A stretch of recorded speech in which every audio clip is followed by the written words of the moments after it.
What was the most sexist rule at your school? Our principal, Mrs. Garrett, made girls submit photos of our outfits every morning through an app before we could enter the building. If she deemed anything distracting to male students, we'd get sent to the nurse's office to change into oversized gray sweatsuits that said, "Dress code violation," in red letters across the front and back. Shoulders showing, violation. Shorts above fingertip length, violation. Leggings without a skirt, violation. She'd patrol hallways with a ruler, measuring skirt lengths and tank top straps. 3 violations meant suspension and a note on your college applications. Meanwhile, boys wore muscle shirts with armholes cut down to their waists and nobody said anything. My friend Maya got sent home for wearing the same polo shirt the boys' soccer team wore because it fit her differently. Another girl lost her National Honor Society position because her growth spurt made her uniform skirt inappropriately short, even though she couldn't afford a new one. We started carrying backup clothes, checking each other in bathrooms, warning about Mrs. Garrett's location through group texts. I'd gone 2 years without a violation by wearing baggy hoodies even in 90-degree weather. I kept my diabetic supplies in my backpack and had perfected changing my insulin pump tubing through my clothes so I'd never have to lift my shirt. My mom worked as an EMT on 12-hour shifts, so if I got sent home, I'd be alone until midnight. Everything changed the week before SATs. My insulin pump malfunctioned during second period. The tube got kinked and wasn't delivering insulin. My blood sugar was already at 380 and climbing fast. At 400, I'd risk diabetic ketoacidosis. At 500, I could slip into a coma. I needed to change the infusion site immediately, which meant lifting my shirt to access my stomach where the pump connected. I rushed to the bathroom, but it was being cleaned. The nurse's office had a line of dress code violators waiting for their shame sweatsuits. The disabled bathroom was locked. My vision was starting to blur, a bad sign.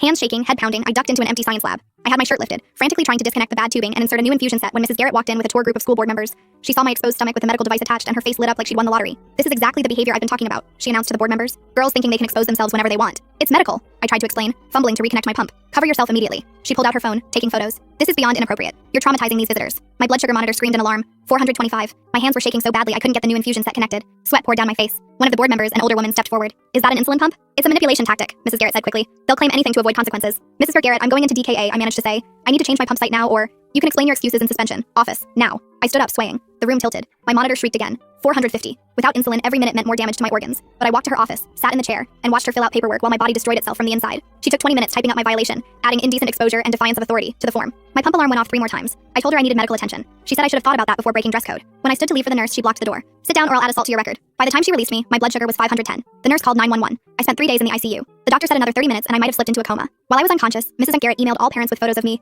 exposing myself, claiming my medical emergency was fake. But one of those board members was Dr. Pamela Salos, chief of pediatric endocrinology at Children's Hospital. She knew exactly what she'd witnessed. Mrs. Garrett was fired immediately. But when we searched her office computer, we found a folder labeled Problem Girls. Inside were photos of 17 students in medical distress. And that's not even the worst part. I woke up 3 days later with tubes in both arms and machines beeping all around me. The hospital room was bright and cold, and every part of my body felt heavy and wrong. Mom was asleep in the chair next to my bed, still wearing her blue EMT uniform from her shift. Her face looked puffy and red, and I could see dried tears on her cheeks. My throat hurt and my mouth tasted like metal. I tried to sit up, but the tubes pulled and a sharp pain shot through my arm.